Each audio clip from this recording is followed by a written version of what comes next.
I should have researched alien linguistics more carefully. That's the first thought that ran through my head as the entire medical ward fell silent. But I'm getting ahead of myself. My name is Dr. Elias Ward, trauma specialist, formerly of New Chicago General Hospital on Earth.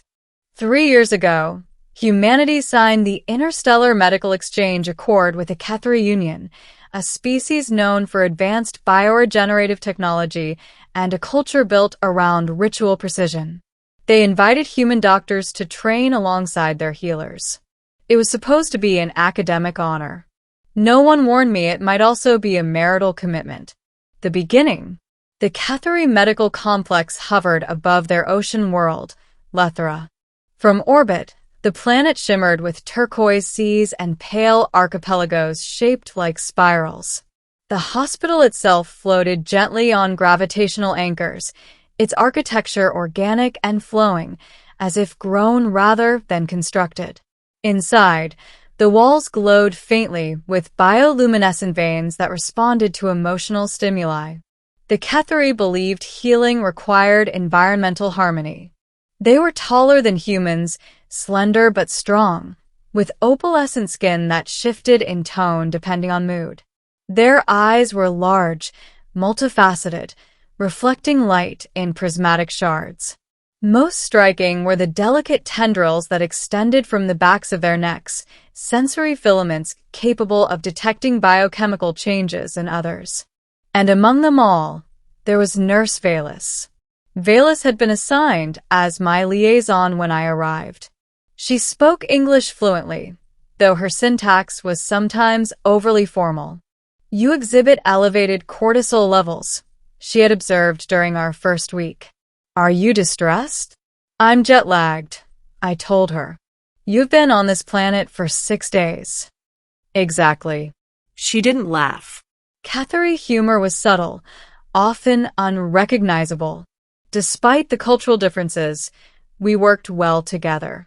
She admired human improvisation during emergency procedures. I admired her species' ability to regenerate damaged tissue using resonant biofields. We saved lives. That was enough. Until the day I said 2 stupid words. The incident. We were in Trauma Chamber 3, stabilizing a Kethari engineer injured during a structural collapse. The procedure required coordination. She managed the cellular regeneration matrix, while I repaired vascular ruptures manually. It was intense, focused work. "Dr. Ward," Vaelis said calmly, "you must adjust your suture angle by 2 degrees.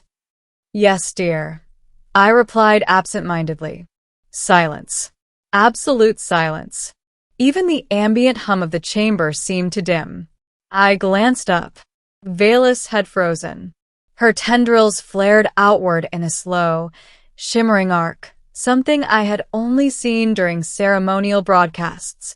"Dr. Ward," she said softly, her voice shifting to a lower harmonic. "Please repeat your statement." I frowned. "What?" I said I adjusted it. "No."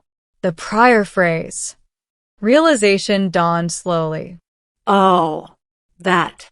"It's just a human expression. You addressed me as bonded authority." "What?" Before I could clarify, the chamber doors slid open. 3 senior Kethari healers entered, their garments marked with silver insignias.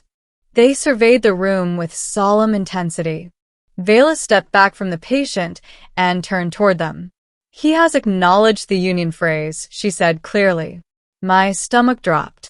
I acknowledged nothing. I protested. "It's slang. A joke." The lead healer studied me with unnerving calm. "In Kethari tradition," she said, "to accept guidance in a healing chamber with the phrase you uttered is to declare permanent partnership." "You're kidding." She did not appear to know how. "It signifies acceptance of lifelong guidance and mutual bond," she continued. "It is used only during marital oath rituals." I stared at Vaelis. "You knew this?" I demanded. "I did not anticipate you would invoke it," she replied, though there was unmistakable warmth in her tone. I didn't invoke anything. It's like saying, okay. The healers exchanged glances. The phrase was spoken during synchronized life-saving effort, the elder said. Under Kethari law, it is binding. Binding. My brain struggled to process the word. Wait, I said slowly. You're telling me I'm married? Vaelis inclined her head. Husband. The way she said it, soft but certain, sent a strange chill down my spine. The middle. The Kethari Council convened within hours. Apparently, accidental marriages between species were not covered extensively in diplomatic protocol. Earth's ambassador arrived via holotransmission, looking equal parts horrified and amused. Dr. Ward, she said, pinching the bridge of her nose, please tell me you didn't initiate an interspecies marriage by accident. I didn't know it was a proposal. The Kethari High Speaker addressed the chamber.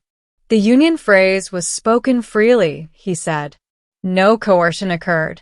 Correct, Vaelis added calmly. I shot her a look. You could have told me what it meant. You often employ phrases without full semantic consideration, she replied. Because on Earth they don't legally bind me to someone. Murmurs rippled across both delegations. The ambassador leaned forward. Is dissolution possible? She asked. The High Speaker hesitated. Dissolution is considered dishonorable unless both parties renounce willingly. All eyes turned to Vaelis.